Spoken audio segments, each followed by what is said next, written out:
Grand గాలా ఈ ఫిబ్రవరి 23న ఉదయం 10 గంటల నుండి మాదాపూర్ ఎన్ కన్వెన్షన్ లో. Tickets available on book my show Paytm. ఈ రోజు మీకు ఒక ప్రత్యేకమైన అతిథిని నేను మీకు పరిచయం చేయనున్నాను. మొట్టమొదటి యాంకర్. అక్కడ కూర్చునే సీట్లో గెస్ట్కి వెయిటేజ్ నిజంగానే ఉంటుందంటారా? ఇవాళ మీకు ఇంటర్వ్యూ ఇవ్వటానికి ముఖ్య కారణం విజయ్ దుర్గ పెద్ద గొప్ప యాంకరు అని కాదు. మీకు ఏమనిపిస్తుందమ్మా ఈ జనరేషన్ యాంకర్స్ని చూసినప్పుడు? మాట్లాడుకుంటే ఉంటే బాగుంటుంది అనిపిస్తుంది.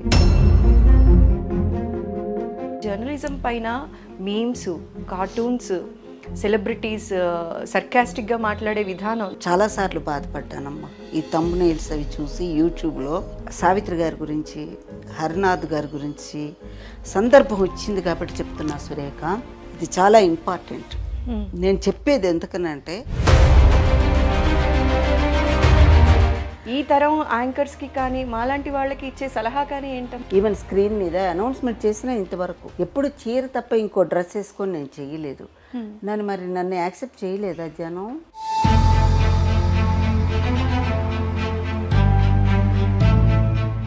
అలాంటి దూరదర్శన్ని వదిలిపెట్టడం మీకు ఎలా అనిపించిందమ్మా? అమ్మాయి ప్రేమ ఎంత అనుభవించానమో ఈ దూరదర్శన్లో కూడా అంతే ప్రేమ అనుభవించాను. దూరదర్శన్లో ఉన్నందుకు నేను చాలా గర్వపడతాను. ఇలా వేసుకొని చెప్పమన్నారు కొన్నాళ్ళు. ఇలా అనుకొని ఇలా వెళ్ళి గుండు చేయించుకొని వచ్చేయడానికి కారణాలు ఏవైనా అయి ఉండొచ్చమ్మా? పెద్ద సమస్య వచ్చినప్పుడు ఆనందనగర్ కాలనీ నుంచి బేగంపేట, పుష్పగిరి పీఠాధిపతులు ఉండేవారు. నాకు ఎప్పుడున్నా బాధ కలిగితే అక్కడికి వెళ్ళి ఏడ్చేసేదాన్ని. కాళ్ళకి చెప్పులు లేవు.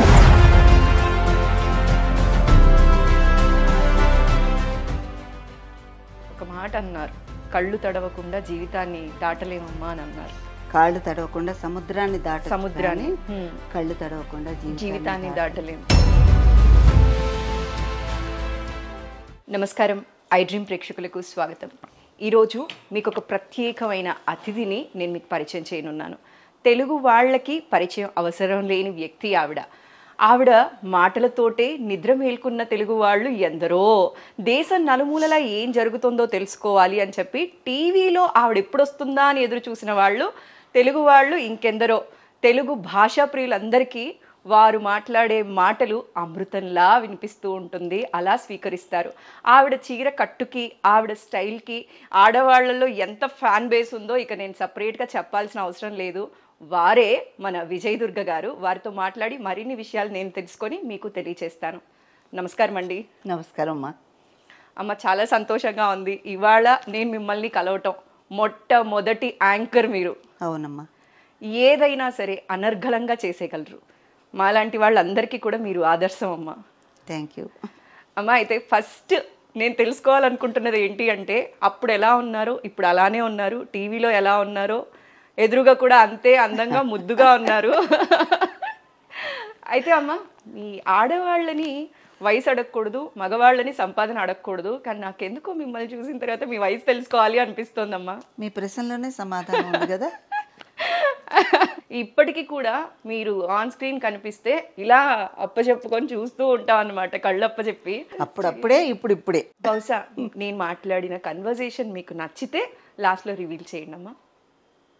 అమ్మ, అయితే మీరు మహామహులు, ప్రతి రంగంలో కూడా ప్రాముఖ్యత పొందిన వాళ్ళు, ఇన్స్పిరేషనల్ పర్సనాలిటీస్. ఇటు పొలిటీషియన్స్ కావచ్చు, కళారంగానికి చెందిన వాళ్ళు కావచ్చు, క్రీడాకారులు కావచ్చు, ఎందరినో ఇంటర్వ్యూస్ చేశారమ్మా.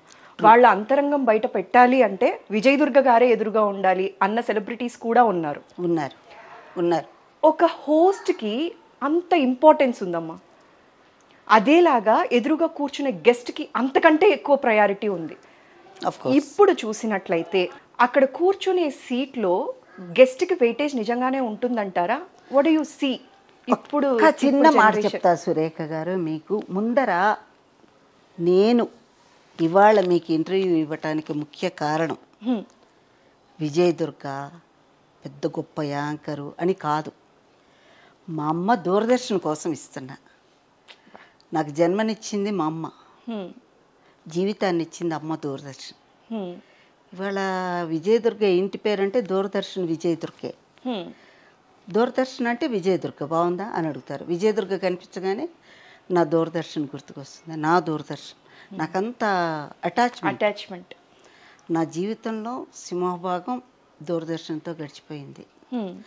దూరదర్శన్ అంటే అప్పుడు స్టార్ట్ అయిన కొత్తల్లో తెలుగువారి ఇంటికి పచ్చ తోరణం, మంగళ తోరణం, తెలుగువారి ముంగిట రంగవల్లి, తెలుగువారి డ్రాయింగ్ రూమ్లో సాంప్రదాయ వేదిక, సాంప్రదాయాలు, ఆచార వ్యవహారాలు ఇవన్నీ చెప్పేటువంటి ఒక కుటుంబ పెద్ద ఎలా ఉంటారో దూరదర్శన్ అట్లా ఇంట్లో ఉన్న వాళ్ళందరికీ కూడా గైడ్ చేసింది. నేను ఆర్థోడాక్స్ ఫ్యామిలీ నుంచి వచ్చాను, పక్కా ఆర్థోడాక్స్. చిన్న విషయం చెప్తా. Yeah, that's true. ఇప్పటికీ నేను వెల్లుల్లిపై ఎక్కువ తిన్ను. అవునమ్మా, దూరదర్శన్లో మీరు ఇప్పటి వరకు కూడా బయట ఫుడ్ ఒకసారి 2 సార్లు దూరదర్శన్ క్యాంటీన్లో 1-2 సార్లు భోజనం చేశా. అది కూడా భారత్ బంద్ రోజున ఎలక్షన్స్ టైంలో భోజనం చేయలే నేను ఎప్పుడు. దూరదర్శన్లో వెళ్ళినా కూడా ఎవరన్నా టీ కాఫీ తీసుకొస్తే తాగేదాన్ని, ఎప్పుడన్నా టిఫిన్ చేసేదాన్ని. అంటే తినకూడదు అన్న పద్ధతి ఏం లేదు, ఎందుకో అలవాటు అవ్వలేదు. ఇలాంటివన్నీ సెల్ఫ్ కంట్రోల్ని డిక్టేట్ చేస్తాయమ్మా. వాళ్ళు ఎంతో సెల్ఫ్ కంట్రోల్ లేకపోతే కానీ వాళ్ళు అనుకున్న దానికి స్టిక్ ఆన్ అవ్వరట. ఒక మనిషి ఒక ఇలాంటి విధానాలు పాటించినప్పుడే వాళ్ళు ఎదుగుదల కూడా చూస్తాము అని అంటారు. ఈ డిసిప్లిన్ అంతా నాకు మా నాన్నగారి దగ్గర నుంచి వచ్చింది. తల్లిదండ్రుల పాత్ర ఎక్కువగా ఉంటది కదమ్మా, మీరు నాన్నకూచి అయితే. న్యాచురల్.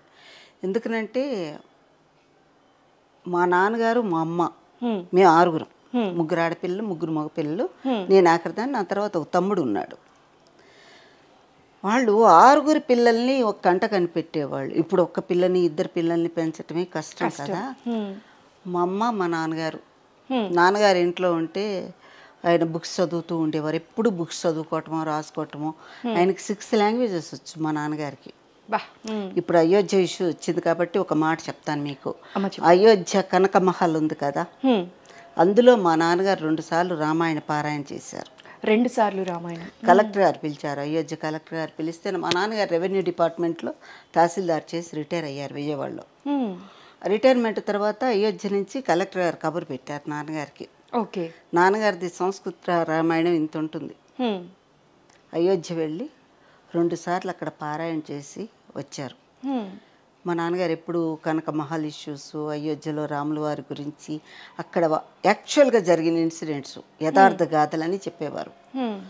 సో ఇలాగా మా నాన్నగారు, మా అమ్మ ఒక రకంగా ఆధ్యాత్మికంగా, సాంస్కృతికంగా, తర్వాత ఏంటంటే సాహిత్యపరంగా అన్ని రకాలుగా మా పిల్లలందరినీ ట్రైన్ చేశారు.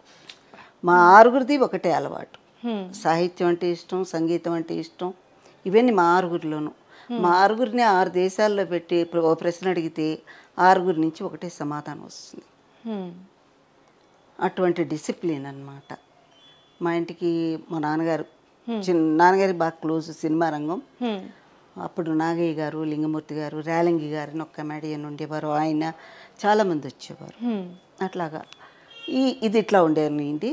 ఎందుకు చెప్తున్నానంటే ఒక చిన్న మాట, నేను తెలుగులో ఎవరన్నా ఫ్రెండ్స్ వస్తారు కదా, చిన్నపిల్లని ఫ్రెండ్స్తో కూర్చొని మాట్లాడేటప్పుడు ఏదన్నా ఉచ్చారణ దోషం ఇంట్లో మాట్లాడు మా నాన్నగారు ఎక్కడ వినేవారు, దుర్గా అని అరిచేవారు. శంకరాభరణంలో శంకర శాస్త్రి గారు శారద అని అరిచినట్టు. ఇంకంతే క్వైట్. మరేంట మా నాన్న అంటే అన్నాను అనుకో, ఏంటి అని నాన్నకూచి అయినప్పటికీ కూడా భయపడేవాళ్ళు. మా నాన్నగారనే పిలిచేవాళ్ళం. అమ్మ, బాబాయ్ గారు, పెద్ద నాన్నగారు, నాన్నగారు, అందరికీ గారు. మా బావగారు, మా అక్క హస్బెండ్ని బావగారనే పిలిచేవాళ్ళం మేము. గారు లేకుండా మాట్లాడేవాళ్ళం కాదు. అట్లాంటి నేపథ్యం నుంచి వచ్చాను నేను. తెలుగు మీడియంలో చదువుకున్నాను. చదివించిరు నన్ను గురువులని ప్రహ్లాదుడు చెప్పినట్టుగా నా గురువులందరూ కూడా అలాంటి వాళ్ళే దొరికారు నాకు. గారాబం చేసినా తెలుగు విషయంలో చాలా స్ట్రిక్ట్గా ఉండేవారు. తెలుగు మీడియం నేను చదువుకుందంతాను, అన్నీ నేర్పించేవారు. సో ఈవెన్ బిఏలో స్పెషల్ తెలుగు, అక్కడ తెలుగు లెక్చరర్స్ అలాగే ఉండేవాళ్ళు. దానివల్ల ఏమైందంటే నాకు తెలుగు భాష అనేది ఒక రకంగా నాలో ఇంకిపోయింది. మీరు మాట్లాడితే కూడా పదాలన్నిటినీ ఒక మాలగా కూర్చి సమర్పించినట్టు అనిపిస్తుందమ్మా. ఉండాలి. ఎందుకంటే ఒక మాట చెప్తా సురేఖ, నేను before I join in Doordarshan నేను డిఫరెంట్ జాబ్స్కి అప్లై చేసేదాన్ని డిగ్రీ అయిపోగానే.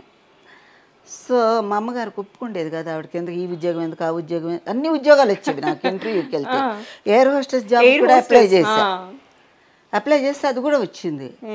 వస్తే ఇంటర్వ్యూకి వెళ్ళొచ్చాను. వచ్చాక ఇంగ్లీష్ మస్ట్ కదా, అవును, ఇంగ్లీష్కి ఒక ట్యూటర్ని పెట్టుకున్న రామదాస్ గారని 100 రూపాయలు తీసుకుండేవాడు ఆయన నెలకి అప్పట్లో. హరిప్రసాద్ గారని ఆయన ఒక ఇంగ్లీష్ మాస్టర్, ఆయనేమో గ్రామర్ అంతా చెప్పేవారు. ఈయన వేరే విధంగా ఇంగ్లీష్ ఎలా మాట్లాడాలి, ఎలా ప్రొనౌన్స్ చేయాలని. ఓకే, అంతా ఇంగ్లీషే. మనం పొద్దున్న లేస్తే గోయింగ్ వన్ ఆర్ కమింగ్ ఇట్లా ఉండేది మన భాష. మా అమ్మ చూసి ఎయిర్ హోస్టెస్ లేదు, కాళ్ళు ఎరగొడతాను, కొంచెం పంపలేదు, నాజుగ్గా తిట్టిందిలే. అప్పట్లో తిట్టినట్టుగా. మెడ్రాస్ వెళ్ళొచ్చా ఇంటర్వ్యూకి. ఎయిర్ హోస్టెస్ లేదు, ఏం లేదు. ప్రేమనగర్లో అంటుంది కదా, ఎయిర్ హోస్టెస్గా ఏ విమానం కూలిపోతుందో ఏమిటో నేడుస్తుంది తల్లి. అందుకని అట్లాగా నాది అక్కడే పురిట్లోనే సంది కొట్టింది ఆ ఉద్యోగం. ఓకే, కానీ ఆ ఇంగ్లీష్ మాత్రం నన్ను వదలలేదు. ఆ ఇన్ఫ్లుయెన్స్ ఉండింది. తర్వాత జర్నలిస్ట్గా పనిచేసా, ఫ్రీలాన్సర్గా. ఒక ఇంగ్లీష్ డైలీ న్యూస్కి పనిచేశాను, సబ్ ఎడిటర్గా పనిచేసినప్పుడు. ఇంగ్లీష్ ఆర్టికల్స్ తెలుగు 2 కలిపి రాసేదాన్ని, కొన్నిటికి తెలుగు మాటలు వాడేదాన్ని. అయిననే వాడు ఏంటి భాష సంకరం చేస్తున్నాను, నేను ఈ 2 వాడతాను, నాకు 2 తెలియవు అనేదాన్ని. ఎప్పుడైతే నాకు ఈ దూరదర్శన్లో జాబ్ వచ్చిందో అప్పుడు ఇంగ్లీష్కి స్వస్తి 3 లాంగ్వేజెస్ రావాలి యాక్చువల్గా. ఇంగ్లీషు, తెలుగు, హిందీ 3 లాంగ్వేజెస్ రావాలి మాకు. స్క్రీన్ టెస్ట్ అంటే ఏంటంటే వాయిస్ టెస్ట్, ఉచ్చారణ ఎట్లా ఉంది, కెమెరాకి ఫేస్ సూటబుల్ అవునా కాదా, తర్వాత వీళ్ళకి ధారణా శక్తి ఎట్లా ఉంది, ఇవన్నీ చూసి టెస్ట్ చేసి మరి చాలా టఫ్ అమ్మా ఆడిషన్ టెస్ట్. మీకు ఇంకా జ్ఞాపక శక్తి కూడా ఎక్కువ ఉండాలి. చిన్నపిల్లని కదా, ఎంత స్క్రిప్ట్ అయినా చూడకుండా చెప్పేదాన్ని.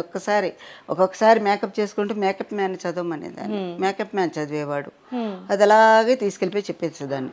ఓకే, నాకే ఆశ్చర్యం వేస్తుంది. ఏం లేదమ్మా, టెలిప్రాంప్టర్ లేదు, ఏమీ లేదు. 10 minutes అనౌన్స్మెంట్ కూడా అట్లా ఫ్లోలో వెళ్ళిపోయేది. సో దానివల్ల ఇదంతా ఎందుకు చెప్తున్నానంటే ఇంత బ్యాక్గ్రౌండ్ ఉండేది. దూరదర్శన్ మూలం కూడా నాన్నగారు మిమ్మల్ని పెంచిన విధానం. ఒకటి ఏంటంటే ఎవరన్నా వచ్చినప్పుడు ఇంటికి పెద్దవాళ్ళు, వాళ్ళతో మనం ఎలా మెలగాలి, వాళ్ళతో ఎలా మాట్లాడాలి. మా అమ్మగారు మా నాన్నగారు ఇద్దరు చెప్పారు. అదేమైందంటే చిన్నప్పటి నుంచి జీర్ణించుకుపోయింది. అది నాకు ఇక్కడ హెల్ప్ అయింది. దూరదర్శన్ అనే వేదిక మీద నాకు హెల్ప్ అయింది. దానివల్ల ఏంటంటే నువ్వు ఇప్పుడు ఇక్కడికి వచ్చావు, యు ఆర్ మై గెస్ట్. అలాగే నా ఎదురుకుండా ఒక పెద్ద హీరో కూర్చున్నా, లేదు రోడ్డు మీద అడుక్కుండే బిచ్చగాడు కూర్చున్నా, ఒక రిక్షా వాడు వచ్చి కూర్చున్నా, నా గెస్ట్, నా సంస్కారం, నా గౌరవం నాది కాదు, ఇక్కడ నా వ్యవస్థది, నన్ను పోషిస్తున్న దూరదర్శన్ది. ఏంటి దూరదర్శన్ ఇలాంటి వాళ్ళ నా పెట్టుకుంది అని అనకూడదు. I'm a bridge between the audience and Doordarshan. వారధి లాంటి వాళ్ళం. ఈవెన్ యూ ఆర్ మీ, ఎవరైనా సరే ఒక ఛానల్ని నేను రిప్రజెంట్ చేస్తున్నాను. ఆ రిప్రజెంట్ చేసేటప్పుడు ప్రేక్షకుల్ని రిప్రజెంట్ చేస్తున్నాను నేను. మీరు మా దగ్గరికి వచ్చారు, ఫర్ ఎగ్జాంపుల్ ఒక నారాయణ రెడ్డి గారు అనుకుందాం. నారాయణ రెడ్డి గారు జ్ఞానపీఠ అవార్డు గ్రహీత. వారి దగ్గరున్న సమాచారాన్ని నేను బాగా గ్రహించి దాన్ని ప్రేక్షకుల్లోకి తీసుకెళ్ళాలి. ప్రేక్షకుల్లో సినిమా గ్లామర్ కోసం చూసేవాళ్ళు ఉంటారు, ఆయన విద్వత్తు కోసం చూసేవాళ్ళు ఉంటారు, ఆయన భాషా పటిమ కోసం చూసేవాళ్ళు ఉంటారు. ఇంతమంది కేటగిరీస్ ఉంటాయి ఆడియన్స్లో. ఉన్నప్పుడు వాళ్ళందరినీ దృష్టిలో పెట్టుకొని నేను క్వశ్చన్స్ ప్రిపేర్ చేసుకోవాలి. మా క్వశ్చన్ ఎవరు ప్రిపేర్ చేయరు. నా ప్రోగ్రామ్స్ అన్నిటికీ నేనే రాసుకోవాలి. ఈ క్వశ్చన్ ఇలా ఉండాలి, ఈ క్వశ్చన్ ఇలా ఉండాలి, పెద్దవాళ్ళతో మాట్లాడేటప్పుడు ఇలా ఉండాలి అని వీళ్ళు అడిగేదాన్ని. ఇవి అడగమ్మా విజయదుర్గ అని ఇష్టం. ఆయన నన్ను బేస్ వాయిస్ అమ్మాయి అనేవాడు. ఏదో బేస్ వాయిస్ అమ్మాయి అనేవారు. ఇలా చూస్తూ వచ్చానండి, ఇక్కడే ఉన్నాను అనేదాన్ని నేను. ఆయనకి నా వాయిస్ అంటే చాలా ఇష్టం, నారాయణ రెడ్డి గారికి. మీ వాయిస్ ఇష్టపడని వాళ్ళు ఎవరు ఉంటారమ్మా? చాలా ఇష్టం అనేవారు అనమాట. అలాగే ఒక్కసారి ఒక బ్లైండ్ పర్సన్ నేను ఇంటర్వ్యూ చేయాల్సి వచ్చింది. ఓకే. అతని శృతి పెట్టేసుకొని పాటలు పాడాడు. ఎస్పి బాలసుబ్రహ్మణ్యం గారి పాటలన్నీ పాడాడు. ఓకే. అతనికి కనిపించదు, పార్షియల్ బ్లైండ్ అనమాట. తీసుకొచ్చి కూర్చోబెట్టారు. సడన్ ఇంటర్వ్యూ అది. ఏం అడగాలి, ఎలా అడగాలి? అప్పటికప్పుడు అతనితో ఒక 5 నిమిషాలు మాట్లాడాక నాకు ఇన్ఫర్మేషన్ అంటే బుర్ర పనిచేసేది, చాలా స్మార్ట్గా ఉండేది అప్పుడు. ఇప్పుడు కూడా గబగబా చెప్పానమాట. చెప్పి ఇంటర్వ్యూ చేశా. వీరిని ఎంత గౌరవించానో అతన్ని అంతే గౌరవించా. గెస్ట్ ప్లేస్లో ఉన్నప్పుడు యువతల సంస్కారం ఉండాలమ్మా మనకి. కాలు మీద కాలు వేసుకొని ఇప్పుడు అదేంటంటారు అనకూడదు. You should be obedient when you are asking. ఒబీడియంట్గా ఉండాలి, వినయ విధేయతలు ఉండాలి. అట్లాగే నువ్వు మాట్లాడే ప్రతి మాట కూడా అటు ప్రేక్షకులకి ఇటు ఇంటర్వ్యూ చేసే వ్యక్తికి ఆమోదయోగ్యంగా ఉండాలి, ఆహ్లాదంగా ఉండాలి. ఆహ్లాదంగా అంటే ప్లెజెంట్గా, ఆమోదయోగ్యంగా అంటే యాక్సెప్ట్ చేసే విధంగా. అది ఎంత చక్కగా చెప్తున్నారమ్మా. ఒక్కొక్క పదం మేము వెతుక్కుంటాం పదాలు కొన్ని. అంటే వాడుక భాషలో ఇంగ్లీష్ ఎక్కువ మాట్లాడటం అయి ఉండొచ్చు. కొన్ని పదాలు మాట్లాడినప్పుడు అవతల వాళ్ళకి కూడా అర్థం అవ్వాలి అన్న ఇంటెన్షన్తో మాట్లాడుతూ ఉంటాం. కానీ మీరు కొత్త కొత్త పదాలు, అంటే అవి తెలుగు పదాలే అయినప్పటికీ ప్రజెంట్ చేసే విధానం మ్యాటర్స్ ఎ లాట్. మీకు ఏమనిపిస్తుందమ్మా ఈ జనరేషన్ యాంకర్స్ని చూసినప్పుడు? ఆ తరం యాంకర్గా ఇలాంటివి చూసినప్పుడు మీకు ఏమనిపిస్తుందమ్మా? స్ట్రైట్గా చెప్పగలరా? మాట్లాడుకుంటే ఉంటే బాగుంటుంది అనిపిస్తుంది. ఎందుకమ్మా? అంటే ఎంత మాట్లాడకుండా ఉంటే అంత బాగుంటుంది అనిపిస్తుంది. మాట్లాడి వేస్ట్ అన్నట్టు వేస్ట్ కాదమ్మా సురేఖ. ఒక మాట చెప్తా. ఇప్పుడు తరాలు మారిపోయినాయి, ఫార్మేట్ మారిపోయింది, ప్రోగ్రామ్ ఫార్మేటు. అవతల కూర్చుండే గెస్ట్కి ఇబ్బంది లేనప్పుడు నాకేంటి చెప్పు? చూసేటప్పుడు మీకు అలాంటివి ఏవైనా ఇబ్బందికరం అనిపించినవి ఉన్నాయమ్మా? ఇప్పుడు గెస్ట్ పొజిషన్లో కూర్చున్న వాళ్ళు కొన్నిసార్లు చెప్పలేకపోవచ్చు. ఇప్పుడు మీరు నేను మాట్లాడుతున్నామమ్మా, బహుశా నాలో మీకు చాలా ఫ్లాస్ కనిపించవచ్చు. బట్ కూర్చుంది కదా ఆన్ కెమెరా ముందు ఏం చెప్తామని కూడా చెప్పకపోయి ఉండొచ్చు చాలామంది గెస్ట్లు. కానీ మీలాంటి వాళ్ళు ఈ తరం యాంకర్స్కి కానీ మాలాంటి వాళ్ళకి ఇచ్చే సలహా కానీ ఏంటమ్మా? ఇంటర్వ్యూ చేస్తే సురేఖ ఇలా కూర్చోవలసి వస్తే ఈ ప్రొఫైల్లో ఏమైనా కనిపిస్తుందేమో, ఈ ప్రొఫైల్లో ఏమైనా కనిపిస్తుందేమో అని చీర నేను ఎప్పుడు ఇలాగే వేసుకొని కూర్చుంటా ఇంటర్వ్యూకి. అవును. For your kind information. ఇక్కడి నుంచి ఇక్కడ తప్ప విజయదుర్గని ఎక్కడ చూడలేరు మీరు. మొహం మాత్రమే కనిపిస్తుంది నాది. ఈవెన్ స్క్రీన్ మీద అనౌన్స్మెంట్ చేసినా ఇంతవరకు ఎప్పుడు చీర తప్ప ఇంకో డ్రెస్ వేసుకొని నేను చెయ్యలేదు. నన్ను యాక్సెప్ట్ చేయలేదా జనం? సినిమా స్టార్కి ఎంత క్రేజ్ ఉందో, సినిమా స్టార్స్కి ఏ రకంగా వాళ్ళని ఇష్టపడ్డారో, మిమ్మల్ని అంతకంటే ఎక్కువ వాళ్ళ గుండెల్లో పెట్టుకున్నారమ్మా. మీరు ఇచ్చిన ఇంటర్వ్యూస్ కింద కమెంట్స్ చదివితే అర్థమైపోతుంది వాళ్ళు మిమ్మల్ని ఎంతగా అభిమానిస్తున్నారో అని. ఒక్కటమ్మా సురేఖ, అంటే మీరేమనుకోవద్దు. ముందర నేను ఎప్పుడు నా ఫ్యామిలీ గురించి ఆలోచిస్తాను. When I come on the screen, మా అమ్మ నాన్నగారు, నా అన్నదమ్ములు, నా అప్ప చెల్లెళ్ళు, నా బంధువులు 10 మంది కూర్చొని టీవీ చూస్తున్నారు. సపోజ్ ఎవరో చేయకూడని కామెంట్ నా గురించి చేశారనుకో, వాళ్ళు ఎలా ఫీల్ అవుతారు? తలగొట్టేసినట్టు ఉండదు నా వాళ్ళకి. ఖచ్చితంగా మన అమ్మాయి బయటికి వెళ్ళింది, మన గౌరవాన్ని ఎక్కువ చేస్తుంది తప్పితే దిగజార్చదు అనే కాన్ఫిడెన్స్తో కదా నా తల్లిదండ్రి అప్పుడు పంపించారు. మరి అప్పుడు ఇంకా ఏ ఛానల్ లేదు, మొట్టమొదటి ఛానలే దూరదర్శనం. అప్పుడు మేకప్ వేసుకుంటే ఉద్యోగం నాది. చాలామంది కనుబొమ్మలు ఎగిరేసిన వాళ్ళు ఉన్నారు, చాలామంది రకరకాలుగా మాట్లాడిన వాళ్ళు ఉన్నారు. ఇప్పుడంటే మామూలు కామన్ పీపుల్ కూడా బ్యూటీ పార్లర్స్కి వెళ్ళి మేకప్ చేసుకొని 80 ఏళ్ళ వాళ్ళు 90 ఏళ్ళ వాళ్ళు కూడా తయారయ్యి ఫుల్ ఫ్రాక్స్ వేసుకొని అన్ని చోట్లకు వస్తున్నారు. అప్పట్లో లేదు కదమ్మా. పాపం చేసిన వాళ్ళని చూసినట్టు అసలు ఏంటో విచిత్రంగా, పాపం కాదు కానీ విచిత్రంగా చూసేవాళ్ళు. అప్పుడుండే గ్లామర్ అప్పుడుంది, అప్పుడుండే ఫాలోయింగ్ నాకు అప్పుడు ఉంది. 5 o'clockకి ట్రాన్స్మిషన్ అనుకోండి, 4:30కి వెళ్ళిపోవాలి స్టూడియోలోకి. దాని ముందర 3 o'clockకి డైరెక్టర్తో మీటింగ్ ఉండేది. ఆ రోజు ప్రోగ్రామ్స్ మొత్తం ఏం రాసుకున్నామో ఆయనకి ఎక్స్ప్లెయిన్ చేసేవాళ్ళం. Duty officer, officer in charge, director, technical side వాళ్ళు, ఇంజనీర్స్ అందరం కూర్చుండేవాళ్ళం. ఎక్కడెక్కడ అనౌన్స్మెంట్, నేనే అనౌన్స్మెంట్ రాసుకున్నాను అన్నది కూడా చెప్పేదాన్ని అనమాట. అట్లా డైరెక్టర్ దగ్గర నుంచి డ్యూటీ ఆఫీసర్ వరకు అందరూ మా అనౌన్స్మెంట్ చూసి సైన్ చేసిన తర్వాతనే గాల్లోకి వెళ్ళేది. ఓకే. కొంతమంది అనేవాళ్ళు, విజయదుర్గ గారు మీకు మేము సైన్ చేయటం అఫీషియల్ డ్యూటీస్ అఫీషియల్ అని చెప్పి చేసుకునేవాళ్ళం. మేకప్ తోటి 4:30కి వెళ్ళిపోయేవాళ్ళం. రోజు వినే వాయిస్ అయినా 1కి 4 సార్లు వాయిస్ టెస్ట్ తీసుకునేవాళ్ళు. ప్రతిరోజు కూడా. అంటే ఎంత ఇదిగా డిసిప్లిన్డ్, చాలా అసలు సిస్టమేటిక్ వర్క్ అమ్మా. ఎవరు పడితే వాళ్ళు వచ్చేసి వర్క్ చేయటానికి లేదు. దెర్ ఆల్ క్వాలిఫైడ్, అందరూ విద్యార్థికులే. అటువంటి వాతావరణంలో వర్క్ చేశాను నేను. నా ఒక్కదానికే డిసిప్లిన్ ఉంటే కుదరదుగా, అందరికీ ఉండాలిగా. అందువల్లే అన్ని బెస్ట్ ప్రోగ్రామ్స్ జనంలోకి వెళ్ళాయి. ఒక ప్రోగ్రామ్ చేసామంటే ఆ స్క్రిప్టు, ఆ వచ్చే వ్యక్తి ఎవరు, వచ్చే వ్యక్తికి అసలు పేరుందా లేదా, అనామకుడా, ఎవరినో తీసుకొచ్చి కూర్చోబెట్టి ఒక 4 మాటలు మాట్లాడేసి చుట్టేసి ఒక ½ అన్ అవర్ ప్రోగ్రామ్ ఫిల్ చేసామా లేదా, అయిపోయిందా లేదా, మనకి ఎంతమంది చూసారా లేదా, జనం చూసారా లేదా, ఇవేమి లేవు. కరెక్ట్గా ఉండాలి అవతల కూర్చుంటే ఒక వ్యక్తి. ఇందాక నేను అడిగిన క్వశ్చన్కి ఇప్పుడు మనం మాట్లాడుకున్నామమ్మా. we came to the point. నిజమే, this is what happening. ఒక క్వాలిఫైడ్ పర్సన్ కాకపోతే అక్కడ కూర్చోడానికి లేదు. ఏదో ఒక మంచి క్వాలిటీ. నన్ను ఒకళ్ళు అడిగారు, ఏం విజయదుర్గ అందరిని ఇంటర్వ్యూ చేస్తున్నావు, నీకు ఇది అలవాటు అయిపోయింది, ఓ రిక్షావాడిని ఇంటర్వ్యూ చేయాలి, ఎలా చేస్తామని.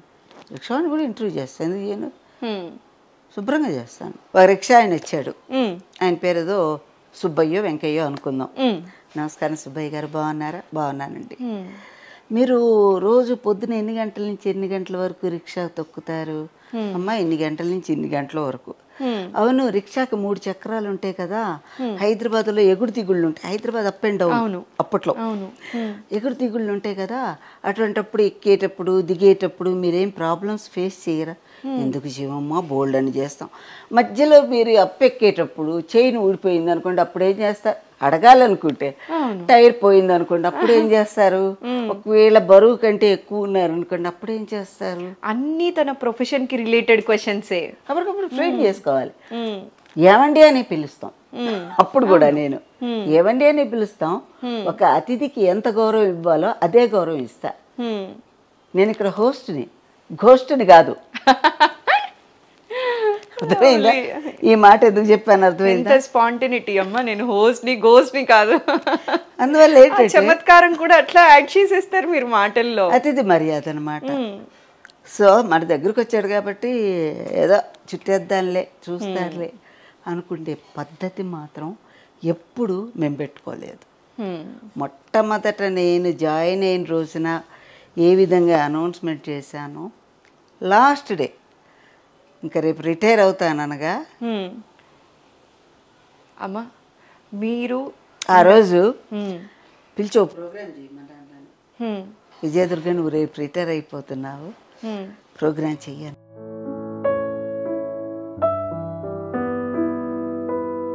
మీరు ఇందాక అన్నారు నాకు అమ్మ దూరదర్శన్ అన్నారు. దూరదర్శన్ కోసమే ఎన్నో ఛాన్సెస్ కూడా వదులుకున్నారు మీరు, సినిమా రంగంలో వచ్చాయి. అలాంటి దూరదర్శన్ ని వదిలిపెట్టడం మీకు ఎలా అనిపించిందమ్మా? బాధగా ఉండదా? 40 ఏళ్ల సావాసం. ఇక్కడ అమ్మఒడి నుంచి ఆ అమ్మఒడిలోకి వెళ్ళాను. అమ్మఒడి వదిలేసి నీకు చిన్న ఎగ్జాంపుల్ చెప్తా సురేఖ. మా అమ్మగారు 80 years బ్రతికారు. 80 years లాస్ట్ డేస్లో ఆవిడ షీ వాజ్ అనేబుల్ టు లేచేది కాదు పక్కన నుంచి.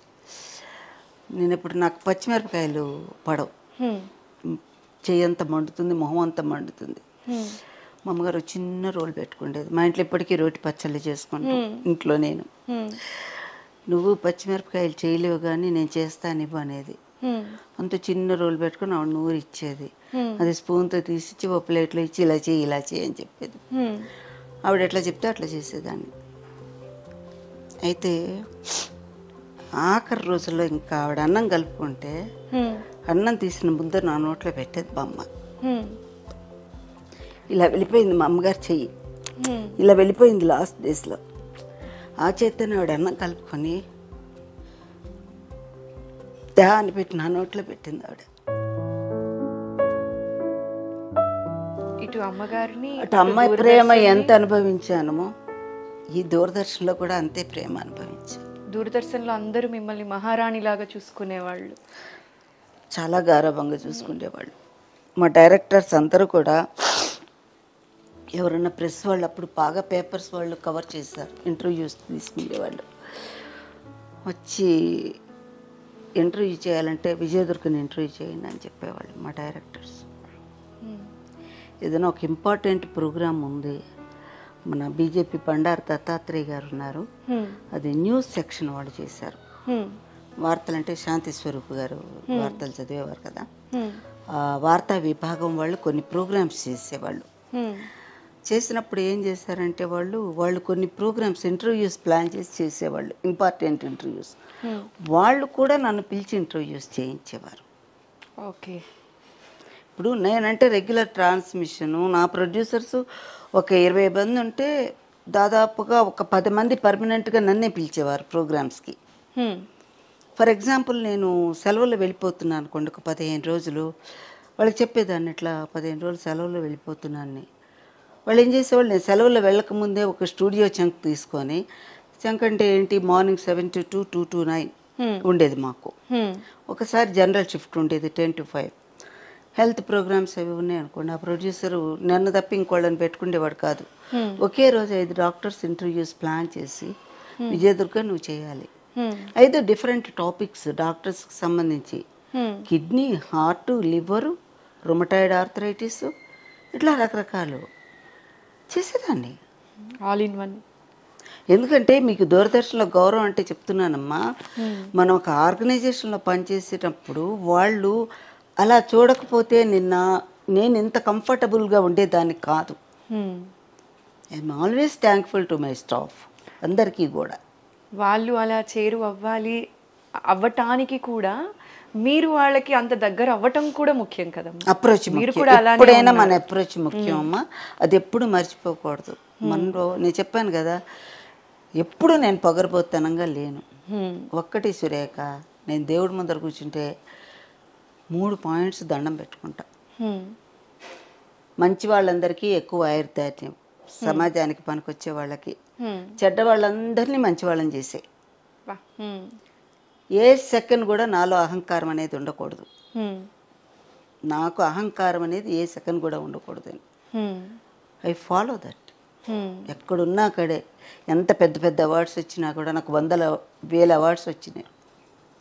నా పాపులారిటీ వేరంటే నేను చెప్పుకోకూడదు, అయినా కూడా భగవంతుడు ఇచ్చాడు, నాదేముంది ఇదంతా అనుకునే టైప్ అన్నమాట.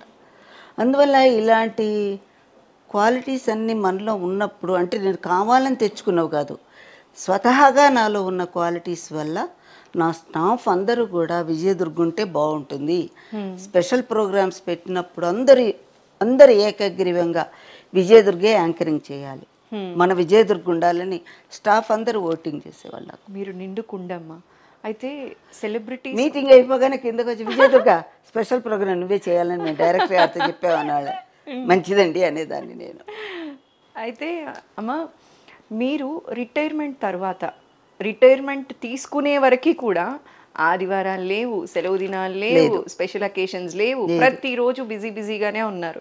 మీరు ఇదివరకు మనం నిన్న మొన్న మాట్లాడుకున్నప్పుడు కూడా అన్నారు, మా అమ్మ ఎప్పుడు అనేది, సురేఖ అసలు ఇంటికి ఎందుకు రావడం, నువ్వు అక్కడే పడుకొని ఉండాల్సింది కదా అని కూడా అనేవాళ్ళు. ఇంట్లో పడుకోనివ్వరమ్మా అనేదాన్ని, రెస్ట్ రూమ్స్ లేవు, ఉంటే బహుశా అక్కడే ఉండేవాళ్ళు. ఇంటికి వచ్చాక కూడా మేకప్ తీసుకోవటం ఎందుకు, రేపు పొద్దున ఎట్లాగ మేకప్ చేసుకోవాలి, ఆ టైం వేస్ట్ ఎందుకు, ఇలాగే పడుకో, పొద్దున కాఫీ తాగిపోదుగా అనేది. వద్దులేమ్మ, మళ్ళీ అప్పుడు ఫ్రెష్గా చేసుకుంటాలే. అయితే మీకు కొన్నాళ్ళ తర్వాత అనిపించలేదమ్మా, నాకు రెస్ట్ కావాలి, ఇంకెవరైనా పెట్టి చేయించండి, నాకు ఇవాళ సెలవు కావాల్సిందే అని ఏ రోజు అడిగాను? అడిగాను. నువ్వు చేయాల్సిన ప్రోగ్రాం నువ్వే చేయాలి. ఎందుకంటే నేను రిటైర్ అయ్యాక చాలా ప్రోగ్రామ్స్ చేశానండి. రిటైర్ అయ్యాక న్యూస్ రీడర్స్ని, అనౌన్సర్స్ని సెలెక్ట్ చేయటం, వాళ్ళకి ట్రైనింగ్ ఇవ్వటం. అప్పటికి స్టేట్ డివైడ్ అయిపోయింది కదా, అక్కడ సప్తగిరి ఆంధ్రాలో, ఇక్కడ వచ్చి యాదగిరి. వారంలో 2 రోజులు అక్కడికి వెళ్ళేదాన్ని, 2 రోజులు ఇక్కడ ఉండేదాన్ని. వాళ్ళకి ట్రైనింగ్ ఇవ్వటం. తర్వాత స్క్రీనింగ్ కమిటీ అని ఉంది. అంటే దూరదర్శన్లో సినిమాలు వేస్తారు కదా, ఇక్కడ ముఖ్య విషయం చెప్పాలి. నన్ను ఇంటర్వ్యూలో అడిగారు. ఆల్రెడీ అవి సెన్సార్ అయిపోయి వస్తాయి సినిమాలు, దూరదర్శన్లో వేసినవి. సెన్సార్ బోర్డు అనేది ఉంటుంది కదా, సెన్సార్ చేస్తుంది. మళ్ళా ఇక్కడ సెన్సార్ ఎందుకు దూరదర్శన్కి? నా ఇంటర్వ్యూలో అడిగారు ఒక ఆయన, ఢిల్లీ నుంచి వచ్చిన ఆయన. అడిగితే అప్పుడు దూరదర్శన్ అంటేనే నాలెడ్జ్ లేదు, ఎట్లా చెప్తాను స్పాంటేనియస్గా? లేదండి, దూరదర్శన్ అనేది ఇంట్లో చిన్న పిల్లల దగ్గర నుంచి పెద్దవాళ్ళు అందరూ కూర్చొని చూస్తారు. ఏదన్నా అభ్యంతరకరమైన సన్నివేశం వస్తే ఒక చెడు డైలాగు, పిల్లలు వినకూడని డైలాగ్ వచ్చినా పెద్దల్ని ఇదేంటమ్మా ఈ డైలాగ్ అర్థం అంటే పిల్లలకి సమాధానం చెప్పలేనటువంటి పరిస్థితి వచ్చినా కూడా ప్రాబ్లం అవుతుంది. ఇది ఫ్యామిలీ వ్యూయింగ్ కాబట్టి, సకుటుంబంగా చూసే ఛానల్ కాబట్టి మనము జాగ్రత్తగా ఉండాలి. అందువల్ల సెన్సార్ మస్ట్ దూరదర్శన్కి అని చెప్పా. ఓకే, అవునా కాదా? అవునమ్మా. సొసైటీ బాధ్యత తీసుకున్నారు. నా ఇంటర్వ్యూలో స్పాంటేనియస్గా నాకు వచ్చింది, నేను చెప్పాను. నాకు అసలు దూరదర్శన్ అంటే ఏం తెలుసు. ఇప్పటికీ నేను అదే చెప్తా, మీడియా అనేది చాలా ప్రభావితం చేస్తుంది జనాన్ని. నువ్వు సొసైటీకి మంచి చేసావా లేదన్నది పక్కన పెడితే చెడు మాత్రం చెయ్యకూడదు. దూరదర్శన్లో ఉన్నందుకు నేను చాలా గర్వపడతాను. ఇవాళ రోజున చాలా గర్వపడతాను. ఎందుకనంటే ఒకనొకప్పుడు సురేఖ గారు మాకు పార్లమెంట్ క్వశ్చన్ అని వచ్చేది ఢిల్లీ నుంచి, మొట్టికాయలు పడేవి మాకు మధ్య. ఇది ఎందుకు అలా చేశారు, అదెందుకు ఇలా చేశారని. అప్పుడు కూర్చొని నేను అనౌన్సర్ని మాత్రమే అయినా కూడా చాలా బాధ్యతలు మోసాను నేను. డైరెక్టర్ గారు నండూరు విఠల్ గారిని ఉండేవారు, దుర్గా పార్లమెంట్ క్వశ్చన్ వచ్చింది నువ్వు రాయి అనేవారు. కూర్చొని 3 నెలల ప్రోగ్రామ్స్ మాకు ముందర డిసైడ్ అయిపోయేవి. కూర్చొని ఫ్యామిలీ ప్లానింగ్ మీద ఎన్ని ప్రోగ్రామ్స్, మొట్టమొదటి ఫ్యామిలీ ప్లానింగ్ ఉండేది. తర్వాత మీకు దూరదర్శన్ చరిత్ర చెప్తున్నా, ఫ్యామిలీ వెల్ఫేర్ అయింది, క్లాసికల్ డాన్సెస్, తర్వాత అక్షరాస్యత మీద వయోజన విద్య, వ్యవసాయదారుల కార్యక్రమం, అన్నీ జనానికి పనికొచ్చే కార్యక్రమాలు. వాటన్నిటికీ స్టేట్మెంట్ రాసేవాళ్ళు. ఇది ఇన్ని గంటలు ఫలానా సురేఖ గారు అగ్రికల్చర్ మీద 3 గంటలు ప్రోగ్రామ్ చేశారు, ఫలానా సతీష్ గారు ఇన్ని గంటలు ప్రోగ్రామ్ చేశారు, ఫ్యామిలీ వెల్ఫేర్ క్యాప్షన్స్ ఇన్ని వాడాము, ఒక్కొక్క క్యాప్షన్ 10 సెకండ్స్ చొప్పున వాడాం. ఇంత మైన్యూట్ డీటెయిల్స్ అన్నీ కూడా మేము ఢిల్లీకి పంపించేవాళ్ళం. ఎవరో ఒకళ్ళు అబ్జెక్షన్ లేవదీశారు, అనౌన్సర్స్ ఇట్లా పెట్టుకోకూడదు, పమిటి ఇలా కప్పుకొని చెప్పాలి అని. దానికి కూడా అబ్జెక్షన్ వచ్చిందమ్మా? చెప్పేది మరి అదే కదా. మీకు స్టిల్ పంపిస్తాను చూడండి. ఇది ఉంది కదా పమిట, ఇలా వేసుకొని చెప్పమన్నారు కొన్నాళ్ళు. అలా వేసుకొని చెప్పారమ్మా మీరు? చెప్పాం. నేనే కాదు, ఢిల్లీ, బాంబే అందరు అనౌన్సర్స్. ఆవిడ సల్మా సుల్తాన్ అని ఒక ఆవిడ ఉండేది, ఆవిడ ఇలా నైస్గా వేసుకొని ఇక్కడ గులాబీ పువ్వు. సో ఎందుకు చెప్తున్నానంటే ప్రతిదీ కూడా అంత కీన్గా అబ్జర్వ్ చేసేవాడు. అందుకని డైరెక్టర్ దగ్గర నుంచి ప్రతి ఒక్కళ్ళు అప్రమత్తంగా ఉండేవాళ్ళు. ఎక్కడి నుంచి మాట పడకూడదు, మాట రాకూడదని. మాట్లాడే మాట కానీ అపీరెన్స్ కానీ ప్రతిదీ వాళ్ళు 100% కేర్ తీసుకోమంటే నేను 200% కేర్ తీసుకునేదాన్ని. అలా ఉండేది. మీరు ఇందాక ఒక ప్రశ్న అడిగారు, ఇప్పుడు యాంకర్స్ డ్రెస్సింగ్ అది ఇది అని. మీరు థంబ్నెయిల్ రాంగ్గా పెట్టనంటే చెప్తా, మీరు ప్రామిస్ చేస్తే చెప్తా. అది కూడా థంబ్నెయిల్ రాంగ్గా ఎప్పుడు పెట్టమమ్మా. అది ఐ డ్రీమ్ తరపున మా బాస్ ఎప్పుడో ప్రామిస్ చేశారు, మళ్ళీ నేను ఇవాళ కెమెరా ముందు నుంచి ప్రామిస్ చేస్తున్నానమ్మా.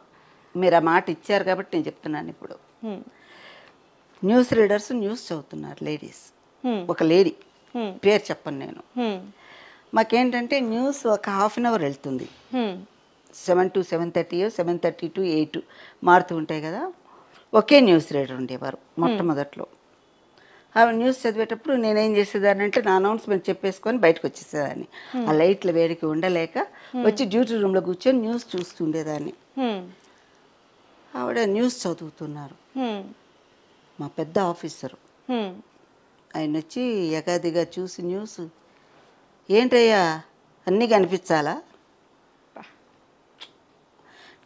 చీరే ఆవిడ కట్టుకుంది, ఇక్కడ స్ట్రాప్ కనిపిస్తుంది, చిన్న స్ట్రాప్. మఫత్లాలు 2x2 అని వచ్చేదమ్మా, చాలా ట్రాన్స్పరెంట్గా ఉండేది.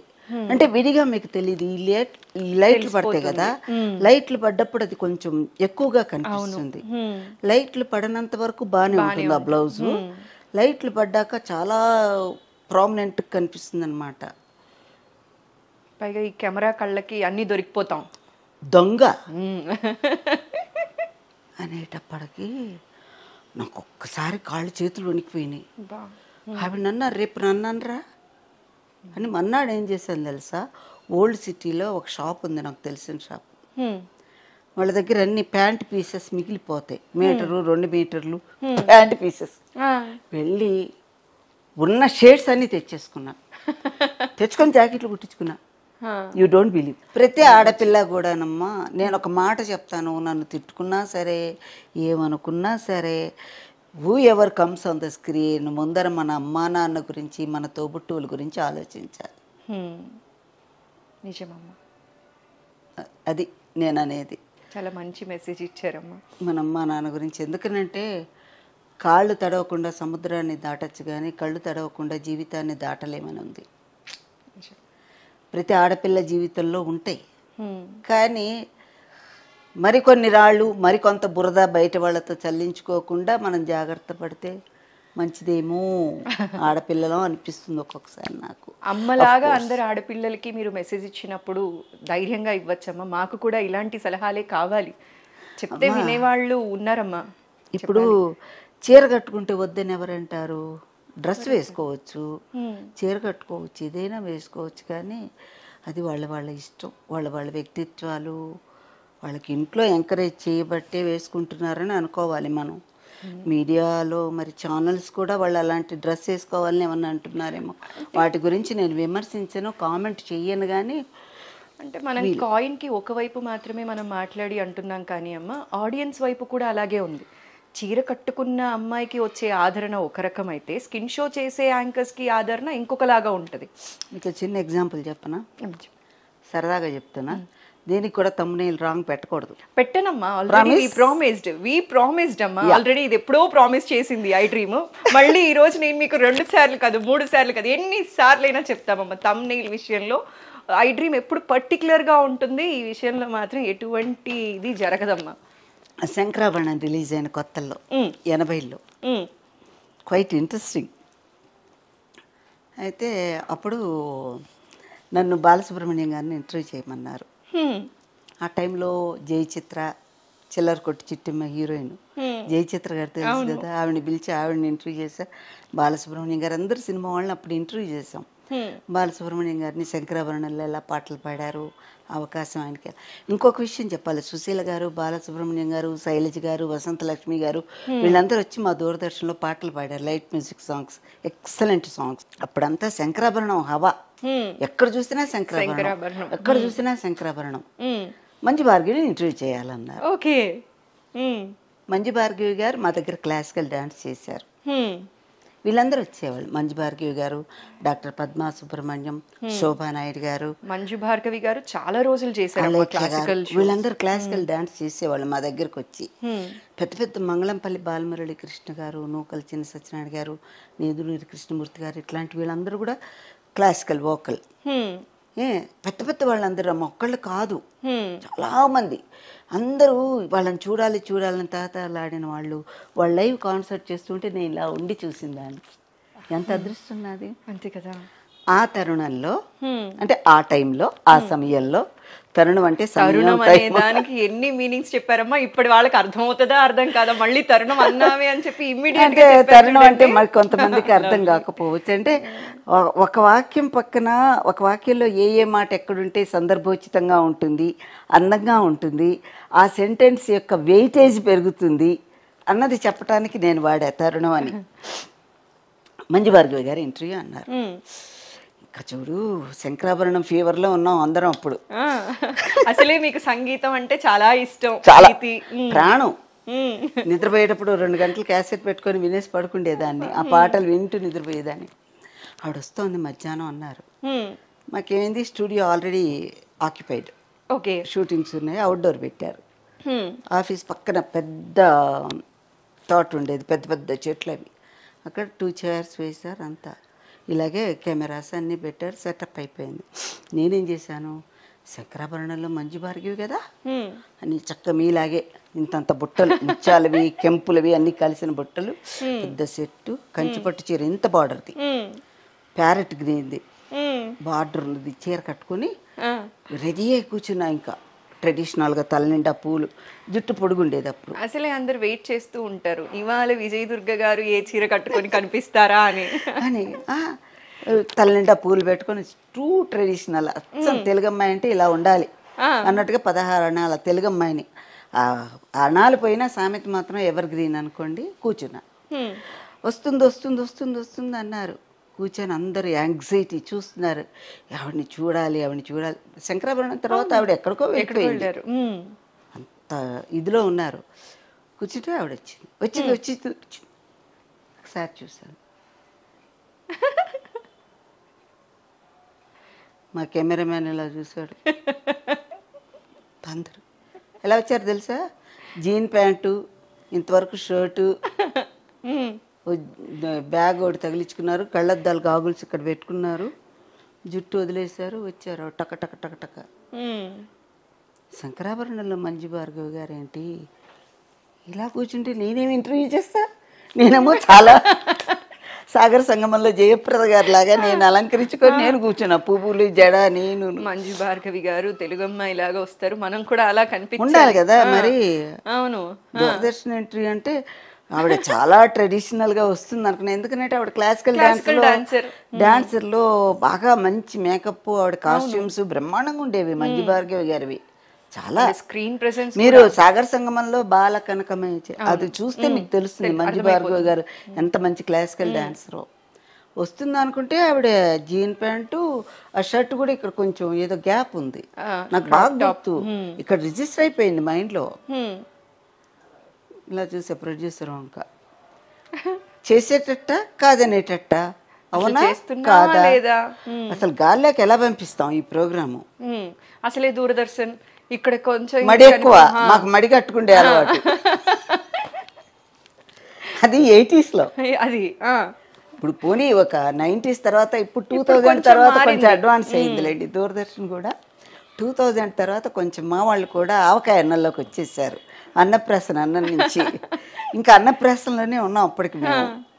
అనుకుంటే ఆవిడ వచ్చి కూర్చుంది, ఎలా చేయాలి ఇంటర్వ్యూ, ప్రొడ్యూసర్ అన్నాడు అన్నా చిన్న సైగా అన్నాడు. అంటే స్వామియాజులు గారు శంకరాభరణంలో అంటాడే అట్లా అన్నమాట. వాళ్ళమే ప్రతిదానికి శంకరాభరణం తెచ్చాను అనుకోకండి, మనం ఆ కాంటెస్ట్లో ఉన్నాం కనుక, ఆ సందర్భంలో ఉన్నాం కనుక నేను మాట్లాడుతున్నాను. నాకు సరే ఆవిడని అడిగా, ఇంటర్వ్యూ చేసా, మొత్తానికి మమ్మ అనిపించుకున్నా.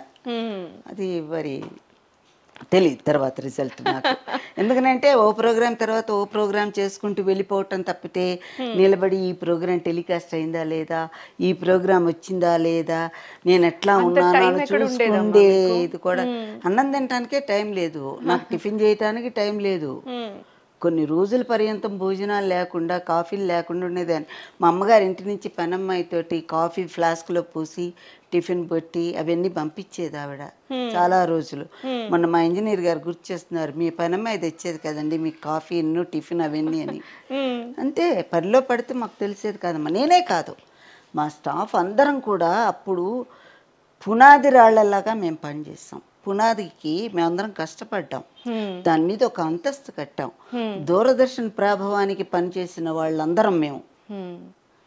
దూరదర్శన్ కోసమే కాదమ్మా, మీలాంటి వాళ్ళు మీరు అన్నారు చూసారా పునాది రాళ్ళు అని, అలా నిలబడ్డారు కాబట్టే జర్నలిజం 4th పిల్లర్గా మనం చెప్పుకుంటూ ఉంటామమ్మా. అయితే ఇప్పుడు జర్నలిజం పైన మీమ్స్, కార్టూన్స్, సెలబ్రిటీస్ సర్కాస్టిక్గా మాట్లాడే విధానం, జర్నలిజం ఇంకా బతికే ఉందా, జర్నలిస్టులు ఉన్నారా, ఇలాంటి క్వశ్చన్స్ కూడా వింటూ ఉంటాం కదమ్మా. ఇలాంటి వాటిపైన మీ కమెంట్ ఏంటమ్మా? ఎంతో కృషి చేశారు, నిలబెట్టారు. జర్నలిస్ట్ కనిపిస్తే ఒకప్పుడు నమస్కరించేవాళ్ళు, వాళ్ళకి ప్రత్యేక గౌరవం ఉండేదమ్మా సొసైటీలో కూడా. ఒక జర్నలిస్ట్గా నేను ఇలాంటి క్వశ్చన్ అడుగుతానని నేను ఎప్పుడు అనుకోలేదు, కానీ మీలాంటి వారైతేనే ఆ కమెంట్కి కరెక్ట్గా కమెంట్ చెప్తారు అని నేను అనుకుంటూ ఈ క్వశ్చన్ అడగాల్సి వచ్చిందమ్మా.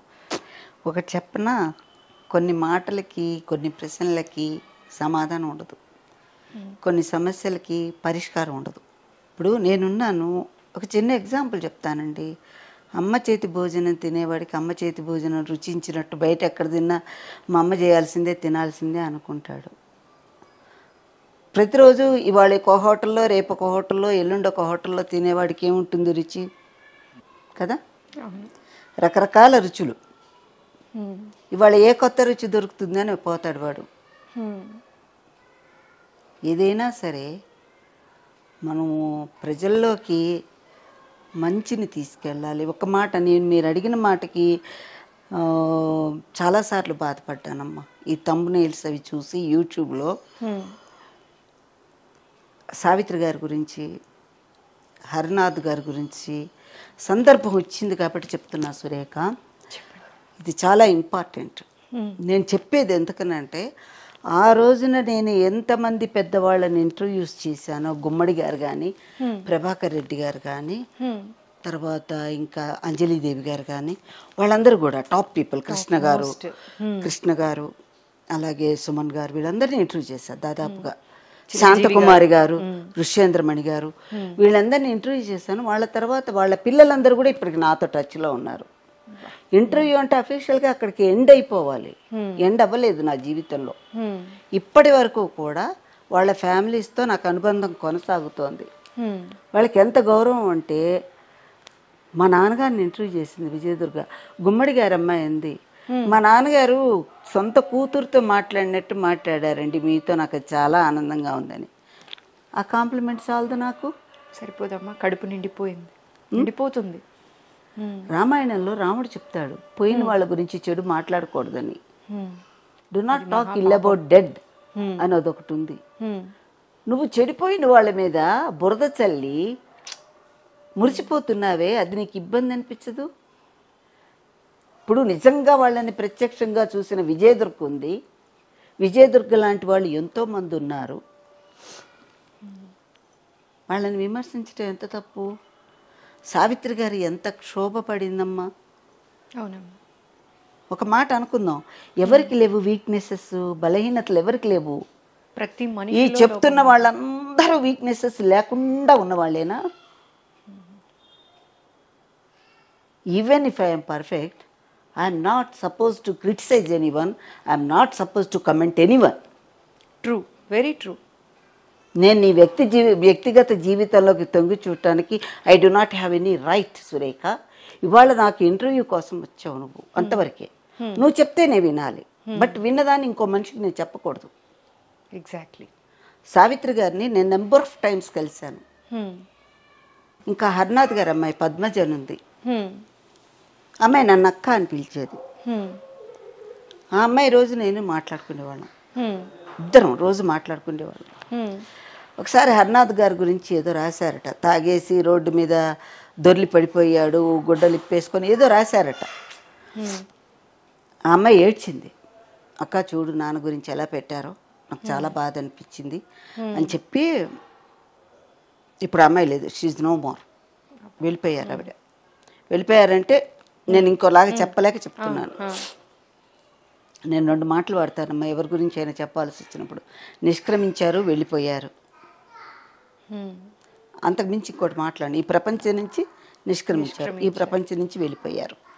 పద్మజ నాకు ఫోన్ చేసింది, ఇట్లా రాశారు నాన్న గురించి. అమ్మాయికి స్కూల్ లేనప్పుడు, ఆయనకి షూటింగ్ లేనప్పుడు అమ్మాయిని పడుకోబెట్టుకునేవాట పక్కలో. ఆవిడొచ్చి, లేవరా అబ్బా కూతురు ఇద్దరు ఇంకా పడుకున్నారు, అది స్కూల్కి వెళ్ళాలి, ఇవాళ నా బేబీ స్కూల్కి వెళ్ళదు, మా రాణి స్కూల్కి వెళ్ళదు, ఆయన దగ్గరికి లాక్కొని నిద్రపోతుంది, లేవదనేవారు ఆయన హరినాథ్ గారు. అంటే ఇంకే మీరు దాన్ని చెడగొడుతున్నారు స్కూల్కి వెళ్ళకుండా. అంటే ఏం పర్వాలా, నాకు 2 రోజులు షూటింగ్ లేదు, ఉండని దాన్ని అనేవాట. ఇళ్ళ కదిలి వెళ్ళేవాడు కాదటమ్మా, ఆ పిల్లని చూసుకుంటూ ఆ పిల్లవాడితోనూ కబుర్లు చెప్పుకుంటూ ఉండేవాట. ఆవిడ వండి పెట్టేది ఈయన తినేవారు. ఎప్పుడన్నా ఆవిడ అట్లా వెళ్ళి ఆవిడ కూరలు ఆవిడే తెచ్చుకుండేదిట. వీళ్ళిద్దరు బయట నిలబడేవాళ్ళట, హరినాథ్ గారును పాప. ఆవిడ వస్తుంటే, చూడమ్మా చూడు మీ అమ్మ ఎలా వస్తుందో చూడు అనేవాట. అని ఏదో కామెంట్, ఏంటి నా మీద ఏం చెప్తున్నారు అని అడిగేదిట ఆవిడ. ఆ పిల్ల చెప్పే విధానంలో, పద్మజ చెప్పే విధానంలో భలే ముచ్చటగా ఉండేది. సినిమాలో అక్కడ రంగు వేసుకొని ఆయన ఎన్ని వేషాలైనా వేయచ్చు, కానీ ఇంట్లో ఒక ఆవిడకి భర్త, ఇద్దరు పిల్లలకి తండ్రి. ఇంటికి వెళ్ళాక ఆ గృహస్థ జీవితం ఉంటుంది కదమ్మా. ఆయన గురించి మీరు రాస్తే, మీరు మాట్లాడితే ఆ పిల్లలు ఎంత ఏడుస్తారు, ఎంత క్షోభ అనుభవిస్తారు లేనిపోని రాతలు రాస్తే. అలాగే సావిత్రి గారి గురించి పోయిన మనుషులు నువ్వు ప్రజెంట్ అక్కడ నుండి చూసావా? నువ్వు స్వయంగా చూసావా? ప్రత్యక్షంగా చూసావా? ఎన్ని బాధలు, ఎంత ఇది ఉంటే ఆ మనిషి అలా అయిపోయి ఉంటుంది. ఒక మంచి మహానటిని కోల్పోయామని బాధపడాలి తప్పితే, అలాంటి మహానటి ఫలానా వాళ్ళు తాగుడు నేర్పారట, ఫలానా వాళ్ళు అదిట, ఫలానా వాళ్ళు టాలే అన్నీ అట ప్రెస్లో వచ్చే కట్టింగ్స్ అన్ని దగ్గర పెట్టుకుండేదినో ఆ లెక్క నేను చెప్పగలను. సావిత్రి గారిది వీనస్ స్టూడియోలో షూటింగ్ జరుగుతుంది. చెప్పానుగా ఈ ఎయిర్ హోస్టెస్ జాబ్ కోసం మద్రాసు వెళ్ళానని. మోదుకూరు జాన్సన్ గారని ఒక రైటర్ ఉండేవారు, ఆయన మా ఫ్యామిలీ ఫ్రెండ్. అప్పటికి ఆయన సెటిల్ అయిపోయారు మెడ్రాస్లో. దుర్గా నీకు సావిత్రి అంటే ఇష్టం కదా, చూస్తావా అన్నారు. ఇంకేముంది, నాకు ప్రాణం లేచి వచ్చింది. వీనస్ స్టూడియోలో తన షూటింగ్ జరుగుతోంది, నువ్వు వెళ్ళు అన్నారు ఆయన అని కారు పంపించారు. నేను వెళ్ళిపోయా, అమ్మ నేను అందరం వెళ్ళాం. కోర్టు సెట్ అనమాట. ఆవిడ బోన్లో నిలబడ్డారు, ఇలా చీర కప్పుకొని ఆవిడ షార్ట్ ఉంది చెప్తున్నారు. అంటే రీటేక్ మళ్ళా ఒకటి అన్నీ కలవాలి కదా, ఆ షార్ట్ మొత్తం కలవాలి. ఎక్కడ పొరపాటు వచ్చినా మళ్ళా రీటేక్ చేస్తారు. చేస్తున్నారు, గంట అయిపోయింది. అప్పుడు ఎట్లా ఉండేవి ఫ్లోర్స్ అంటే కాలిపోవటమే, ఇప్పట్లాగా ఉండేవి కాదు. హైట్లో రేకులు, ఆ లైట్లు అంత గందరగోళంగా ఉండేది. ఎప్పుడు ఇది మోస్ట్ ప్రాబ్లీ 45 years 50 years అయి ఉంటుంది. 45 years 50 years బ్యాక్ ఎప్పుడు అయ్యి ఉంటుంది. ఇది వీనస్ స్టూడియోలో. బయటకు వచ్చాము ఉండలేక. వచ్చాక బయట ఒక కుక్కి మంచం ఉంది. కుక్కి మంచం అంటే తెలుసా మీకు? నులక మంచం, ఇలా గుంట పడిపోయి ఉంటుంది. కుక్కి మంచం అంటే గుంట పడ్డ మంచం అన్నమాట. ఓకే, నులక మంచం అని విన్నాను, కుక్కి మంచం వినలేదమ్మా, అందుకే ఎత్తుకున్నాను నేను. ఇప్పుడు ఇలా ఫ్లాట్ గా ఉంటే మామూలు మంచం అమ్మా. అది బరువు పట్టుకొని కిందకి దిగిపోతుంది. ఆ దిగిపోయిన దాన్ని కుక్కి మంచం అంటారు తెలుగులో. విలేజ్ వర్డ్స్ ఇవన్నీ కూడా చిన్నప్పటి నుంచి వాడినవి కదా.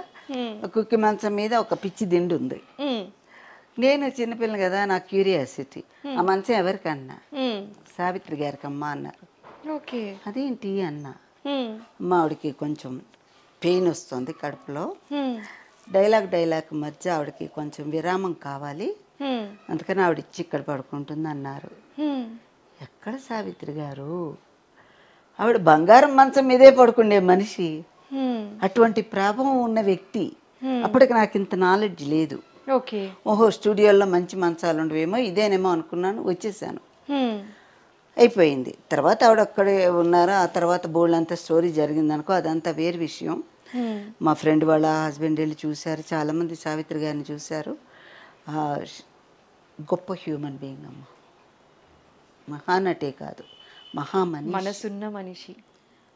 మనసున్న మనిషికి సుఖము లేదంతే.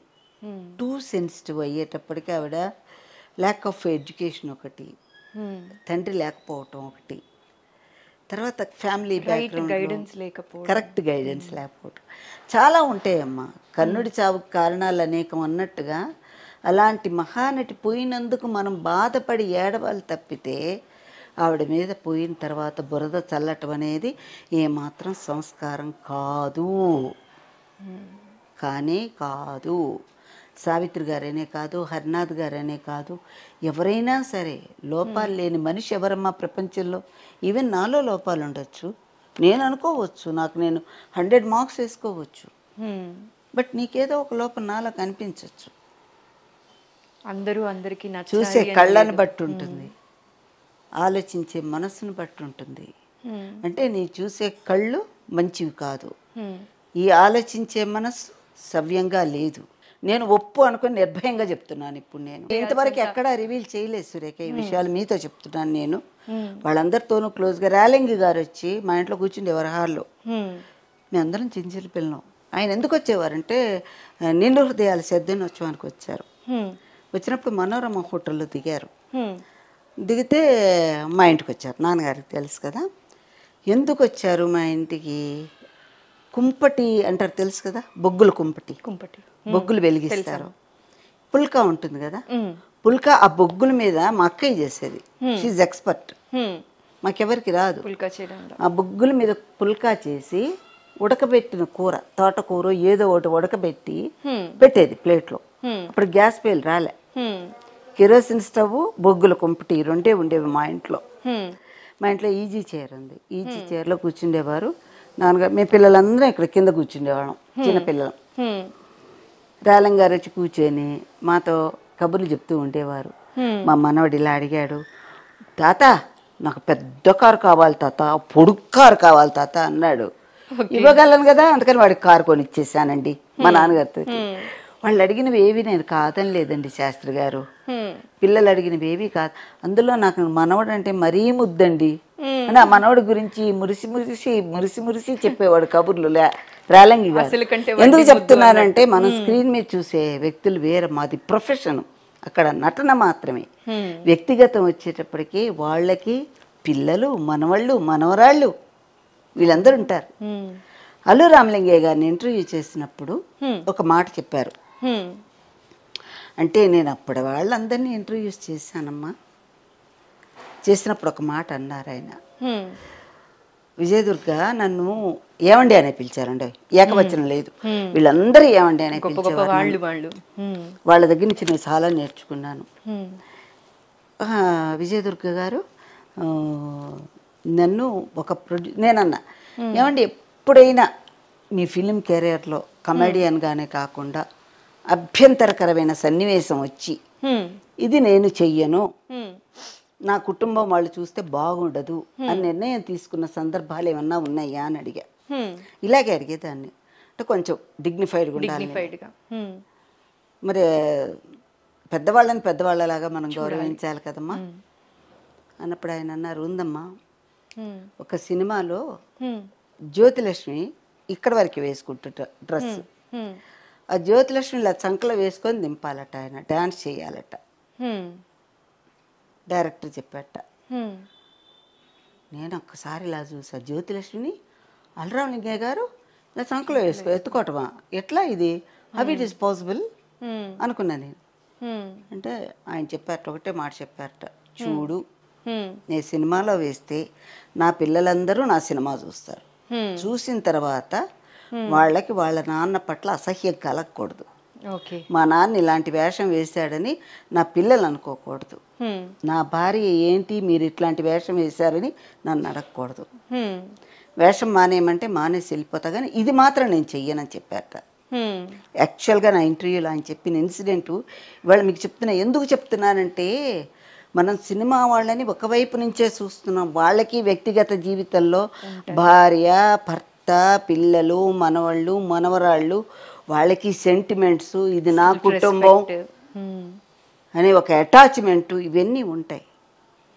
ఇది ప్రొఫెషన్. ఇప్పుడు నేనున్నాను, నా ప్రొఫెషన్, నేను రంగేసుకుంటా, అక్కడ అనౌన్స్మెంట్ చేస్తా, ఇంటికి వెళ్ళిపోతే మా అమ్మ ఒళ్ళో పడుకొని అన్నం తింటా, ఇంటికి వెళ్ళాక మా అమ్మ అన్నం కలిపి పెట్టేది, ఒళ్ళో పడుకునేదాన్ని, అన్నం పెట్టేది, తినేదాన్ని, ఇంటికి వెళ్తే నేల మీద పడుకునేదాన్ని దిండేసుకొని.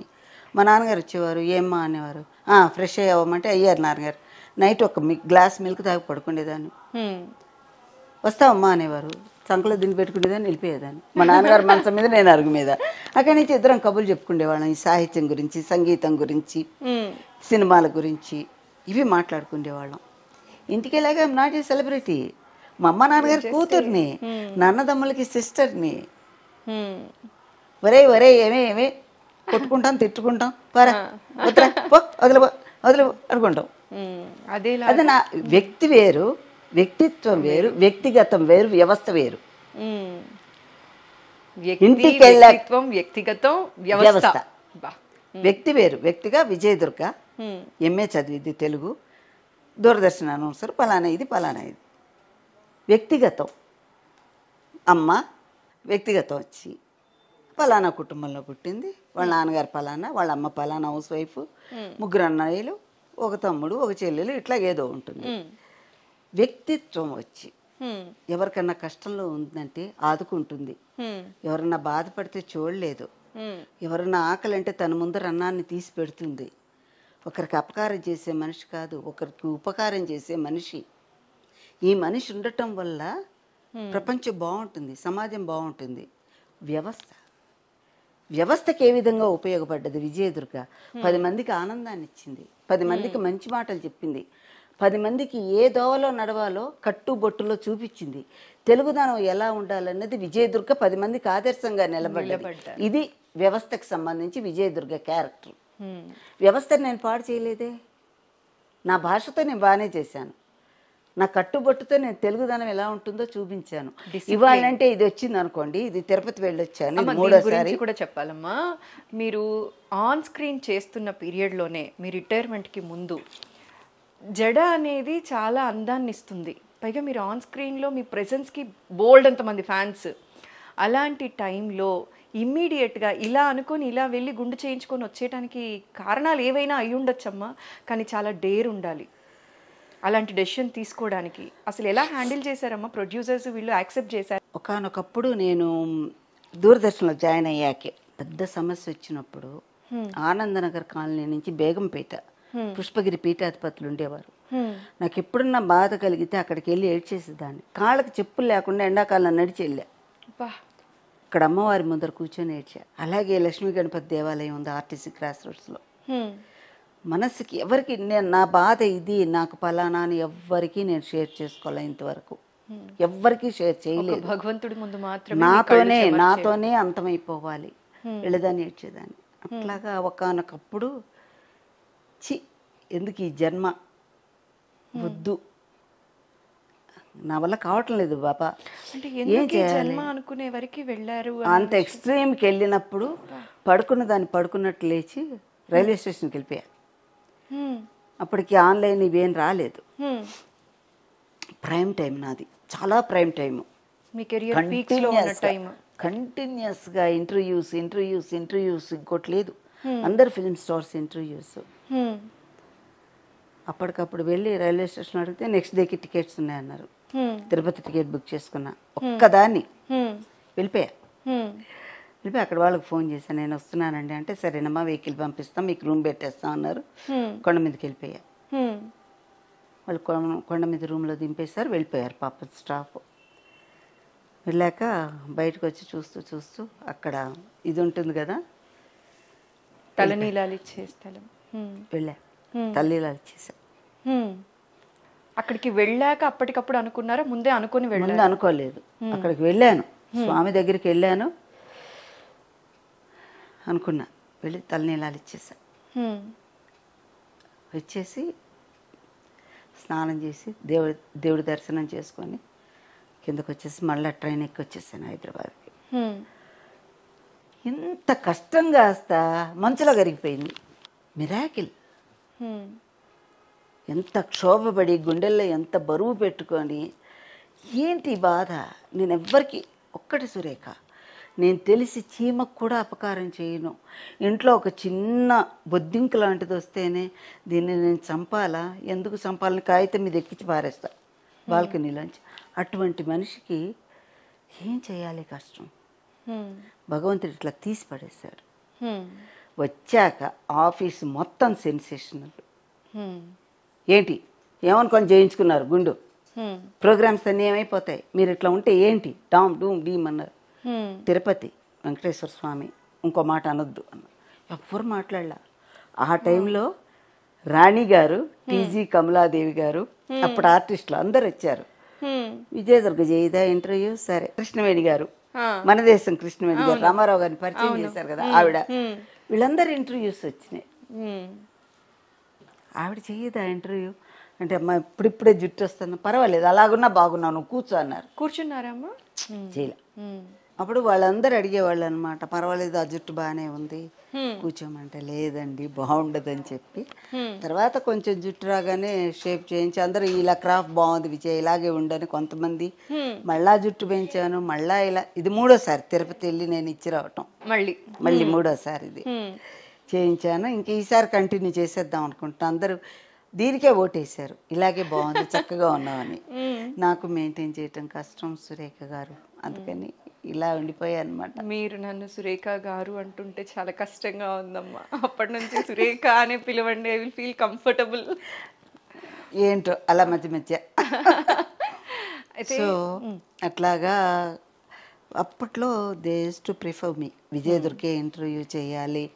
ఒకసారి ఏమైంది, కనుమలూరి వెంకట శివయ్య గారని ఈ భారతంలో ధర్మ సూక్ష్మాలు అవి కూడా చేశానమ్మా నేను. భారతం, భాగవతం, రామాయణం వీటన్నిటి గురించి అంటే ఆల్రౌండర్. All in one. బాలమందిరం, వ్యవసాయదారుల కార్యక్రమం, శాస్త్రీయ నృత్యాలు, ఇన్ని ప్రోగ్రామ్స్ ఉండేవి. అన్ని ప్రోగ్రామ్స్ చేశారు. సుమాంజలి, జాబులు జవాబులు, ఇవన్నీ.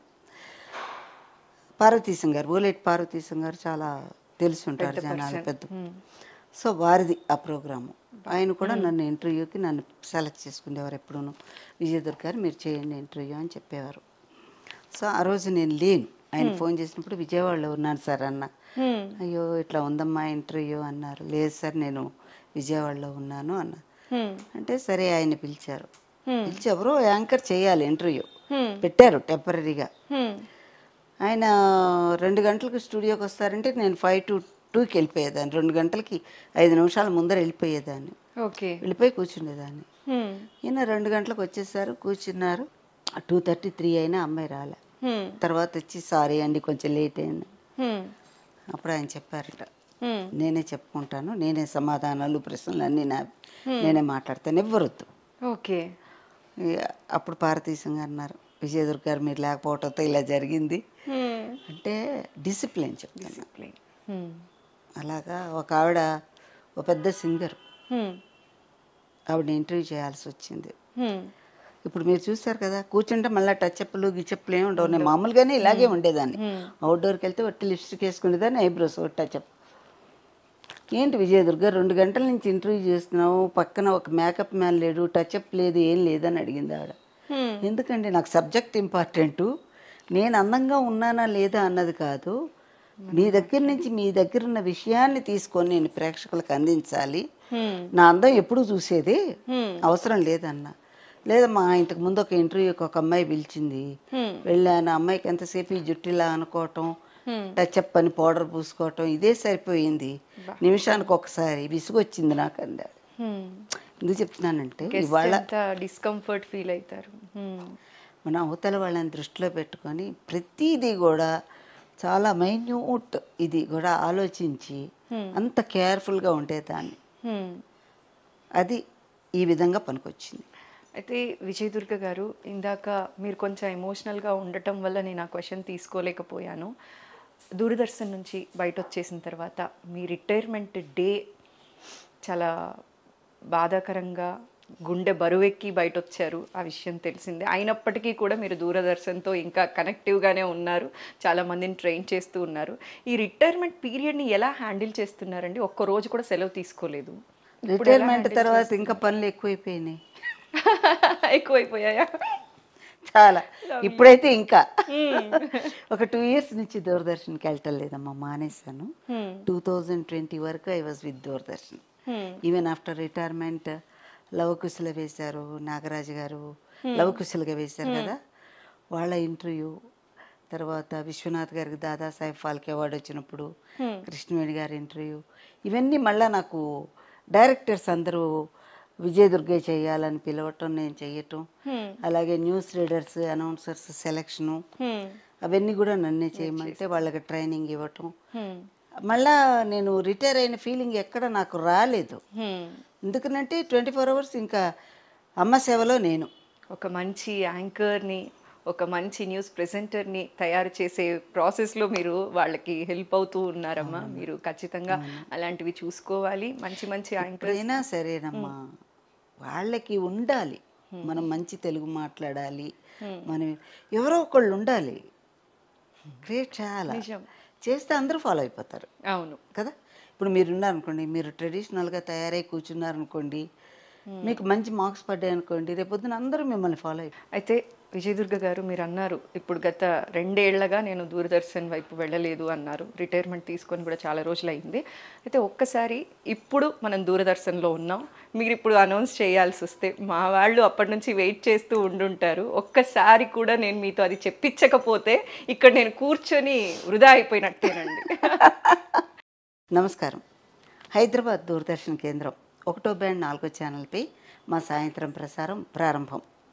ఈ ప్రసారంలో ఋతురాగాలు ధారావాహిక ప్రాయోజిత కార్యక్రమం ముందుగా ప్రసారమవుతుంది. 6 గంటలకు వ్యవసాయదారుల కార్యక్రమంలో వరి పైరుపై వచ్చే చీడపీడలు నివారణ, 6:30కు లలిత సంగీత కార్యక్రమంలో కేబీకే మోహన్ రాజు, చిత్తరంజన్, వేదవతి ప్రభాకర్, చంద్రకాంత వీరు ఆలపిస్తున్న లలిత గీతాలు. ఇక 7:30 ఎప్పటిలాగే తెలుగులో వార్తలు, 8 గంటలకు చిత్రలహరి, 8:30 సంతూర్ వాదన, 9 గంటలకు జాతీయ కార్యక్రమాలు నుక్కడ్ ధారావాహిక ప్రాయోజితంతో ప్రారంభమవుతాయి. ముందుగా ఋతురాగాలు ధారావాహిక ప్రాయోజిత కార్యక్రమం మీకోసం. మా కోసం ఎంత బాగా చెప్పారమ్మా, బంగారం. ఒక మాట అన్నారు, కళ్ళు తడవకుండా జీవితాన్ని దాటలేమమ్మా అని అన్నారు. కాళ్ళు తడవకుండా సముద్రాన్ని సముద్రాన్ని కళ్ళు తడవకుండా జీవితాన్ని దాటలేము. 100%. అయితే విజయదుర్గ గారు, ఆడపిల్ల అనగానే తల్లిదండ్రులు కానీ సొసైటీ కానీ ఎక్స్పెక్ట్ చేసేది ఏంటి అంటే ఈ అమ్మాయికి ఒక తోడు ఉండాలి, పెళ్ళి అనేది ఒక అవసరం, అది ఇండివిజువల్గా వాళ్ళకి ఇష్టమా లేదా అనే సంగతి పక్కన పెడితే అది కంపల్సరీ అని చెప్పి అంటూ ఉంటారు. మీ తరంలో అది ఇంకా ఎక్కువే ఉంటుందండి, ఆ ప్రెషర్, సోషల్ ప్రెషర్ ఎక్కువే ఉంటుంది కదా. మీ గురించి, మీరు ఈ డెసిషన్ తీసుకొని సింగిల్గా ఉండడం గురించి ఇప్పటివరకు ఏ ఇంటర్వ్యూలో ఎవరికీ తెలియని విషయం అన్నమాట ఇది. Still you are single. ఈ డెసిషన్ తీసుకోవడానికి రీజన్ అండి, చాలా బోల్డ్, బ్రేవ్ డెసిషన్ అనే చెప్పాలి. ఈ డెసిషన్ చెప్పేస్తుంది మీరు ఎంత బ్రేవ్ అండ్ బోల్డ్ అని. నా నిర్ణయం లేదు, అంత భగవన్ నిర్ణయం. పుట్టినప్పుడే ఇక్కడ రాసి పంపించేశాడు. ఈ ఉద్యోగం నా కోసమే. మరి అన్ని వేల మంది వస్తే నన్ను ఎందుకు సెలెక్ట్ చేశారు? నేను పెద్ద అందగత్తెనా? నాకంటే చదువుకున్న వాళ్ళు వచ్చారు, నాకంటే బ్రహ్మాండంగా మాట్లాడే వాళ్ళు వచ్చారు. భగవంతుడు, మనము గత జన్మ అవగానే ఇలా పట్టుకొని భగవంతుడి ముందర నిలబడితే ఆయన ఒకసారి స్కాన్ చేస్తాడు. మనం ఈ జన్మలో ఏం చేసుకున్నాము, గత జన్మలో ఏం చేసుకున్నాము, దీనికి ఈ జన్మలో ఏమి ఇవ్వాలనేది నిర్ణయం భగవంతుడిదే. అలా ఒక భిక్ష వేస్తాడు. నన్ను దూరదర్శన్లో పుట్టమన్నాడు, పుట్టాను. దూరదర్శన్లో అనౌన్సర్గా బతకమన్నాడు, బతికాను, అయిపోయింది. పెళ్ళి జీవితంలో ఎంతవరకు ఇంపార్టెంట్ అంటే, పెళ్ళి అనేది అవసరమే మనిషికి, కాదని నేను అన్ను, అవసరమే. జగమంత కుటుంబం నాది, ఏకాకి జీవితం నాది, ఇహభవ బంధాలు ఏమీ లేకుండా నన్ను సోలోగా బతకమన్నాడు దేవుడు. ఇది కూడా ఆయన నిర్ణయమే. ఈ నిర్ణయం గురించి, ఈ నిర్ణయం ఎందుకు తీసుకున్నానా అని అయితే మీకు జీవితంలో ఎప్పుడు అనిపించలేదు? పశ్చాత్తాపం లేదు, నాకు పశ్చాత్తాపం లేనే లేదు. విజయదుర్గ గారు, మీకు సంగీతం అంటే ఇష్టం కదా అంటే మీరు అన్నారు ప్రాణం అన్నారు. రాత్రిలో పడుకునేప్పుడు కూడా 2 గంటల సేపు సంగీతం విన్న తర్వాతే పడుకుంటాను అని కూడా చెప్పారు కదా. ఒక్కసారి మీ నుంచి మేము ఒక పాట వినొచ్చా అండి? వింటారా పాట? వినాలి. ధైర్యం ఉందా? ధైర్యం ఉంది, గుండె ధైర్యం ఉంది. తలుపులనే ఏండారా ఈ అమ్మాయి పారిపోకుండా? నేను పాడమంటుంది. సరే పాడతాను. రెడీ? రెడీ. 1 2 3 2 1. ఓకే. అమ్మ మైక్ ఆగిందా? భలే ఉన్నారు పోండి. నేను పాటలు దాన్ని, మాటలు దాన్ని. ఒక పాట ఎప్పుడు మీ నోటి నుంచి మాటలు వినే. మల్లెల మాలలు గిని కనుల విన్నెల డోలలు గిని, అంతే నాకు వచ్చు. తెలుగు మహాసభల్లో అప్పుడు నేను ఉన్నాను కదా, I was active member. Bhanumathi గారు, దేవులపల్లి కృష్ణశాస్త్రి గారు, ఎస్ రాజేశ్వరరావు గారు, అందరూ గొప్ప గొప్ప వాళ్ళు ఉన్నారు. నేను ఆ స్టేజ్ పక్కనే కూర్చున్నదాన్ని. భానుమతి గారు పాడుతుంది అన్నారు. అనేటప్పటికీ ఆవిడ ఇలాగే, మనసున మల్లెల మాలలు గిని కనుల వెన్నెల డోలలుగిని అంతే వచ్చు నాకు అంది. మీకు ఇప్పుడు అది గుర్తొచ్చి ఇలా చేశారమ్మా, లవ్లీ. అలాగా ఇంతసేపు మాటలతో బతికానమ్మా, ఇంకా పాటలు వద్దమ్మా, జనాన్ని హింసించటం నాకు ఇష్టం లేదు. ఇప్పుడు మీ ప్రోగ్రాం కింద కామెంట్లు పెడతారు, ఎందుకండి ఆవిడతో పాడిచి మా నాకు మార్క్స్ ఇస్తానన్నట్టున్నారమ్మా. నా ఇంటర్వ్యూ నచ్చితే మార్క్స్ ఇస్తానని చెప్పి స్టార్టింగ్లో చెప్పారు. మరి ఇప్పుడు మార్క్స్ వేయించుకోకుండా ఎలా వెళ్తాను?